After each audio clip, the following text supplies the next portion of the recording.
So we can see this is a house in Punjab that they're making.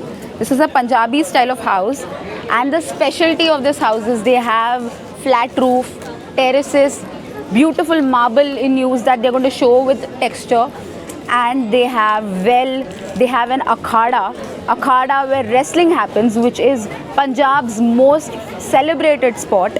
So not just we are making architecture models, but we are also covering the culture part of it.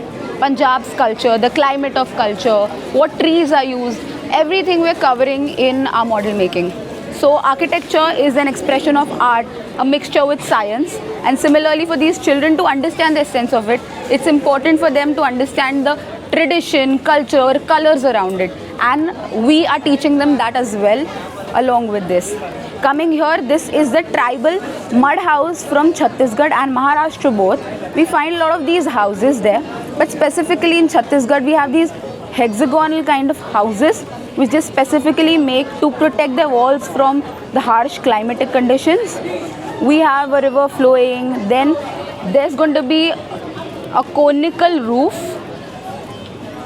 which is used because of course of the weather there to protect themselves, and we're using all these technical aspects also. Why climate affects the housing conditions, we are teaching them those techniques also in the model making.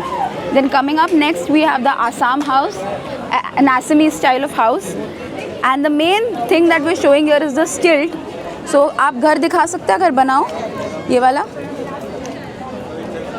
ये जो घर है ये स्टिल्ट पे होगा, यानी columns के ऊपर होगा, यानी ये थोड़ा ऊपर होगा, ये ज़मीन पे नहीं होगा, ये ज़मीन से 2 मीटर या 2-2.5 मीटर ऊपर होगा, क्योंकि वहाँ बहुत फ्लडिंग होती है, वहाँ बहुत बारिश होती है असम में, और फ्लडिंग के कारण जो पानी भरता है, घर बचाने के लिए वहाँ का ट्रेडिशनल स्टाइल है स्टिल्ट यानी कॉलम पे घर बनाना, और वही उन्हें टेक्निक सिखा के हम बना रहे हैं। बाम्बू जो कि वहाँ काफ़ी फेमस है, वहाँ का प्लांटेशन बाम्बू का काफ़ी फेमस है, उन्होंने वो भी रिप्रेजेंट किया है, यानी वहाँ की लोकल सब्जियाँ हो या लोकल प्लांट्स हो, वो भी उसका एक हिस्सा है लैंडस्केप का, जो ये सीख रहे हैं और अपने मॉडल में अप्लाई कर रहे हैं। और आप देख सकते हो आइसक्रीम स्टिक्स जैसी चीज़ों का यूज़ करके कितने सारे अलग अलग चीज़ें वो बना रहे हैं, और ये क्रिएटिविटी बहुत सारी उनकी खुद की है, जैसे कि मिट्टी यूज़ करना या रेत ला के यूज़ करना, जिससे जितना हो सके उतना रियलिस्टिक एक्सपीरियंस आ पाए उनके मॉडल मेकिंग में। और ये तो मेरा फेवरेट है ही, कश्मीरी हाउस। कश्मीर जितना सुंदर है उसे दिखा पाना उतना ही मुश्किल, लेकिन ये बच्चे बहुत टैलेंटेड है और उन्होंने यहाँ पे एक ब्रिज दिखाया है, इतनी सुंदर सी नदी दिखाकर, जिसके ऊपर से अभी वो एक कश्मीरी घर बना रहे हैं, एक टिपिकल रॉक का कश्मीरी घर जिसका रूफ़ होता है हरा कलर का, और ये एक सुंदर सा घर है जिसके आप विंडोज़ देख सकते हैं, आर्च्ड है।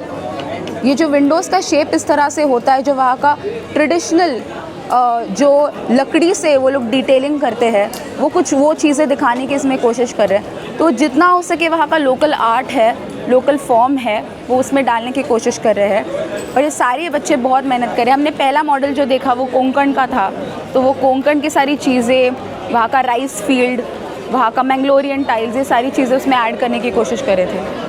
तो वो देख रहे हैं, वो समझ रहे हैं, वो सीख रहे हैं वहाँ के तौर तरीके, कल्चर, क्लाइमेट, और वो सब अप्लाई कर रहे हैं। उनको खुद को बिना बताए समझ आ रहा है कि ये सारी चीज़ें भी इम्पॉर्टेंट है, सिर्फ बनाना इम्पॉर्टेंट नहीं है, लेकिन उस जगह का वो रंग लाना भी बहुत ज़्यादा इम्पॉर्टेंट है। और ये ही है स्किल एडिंग या स्किल इम्प्रूविंग सेशन जो हम हमारे वर्कशॉप से यहाँ कर रहे हैं।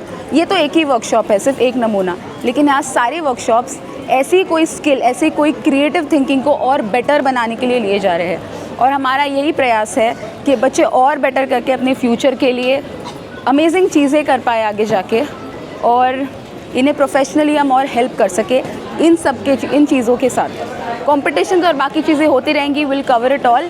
Till then, thank you so much.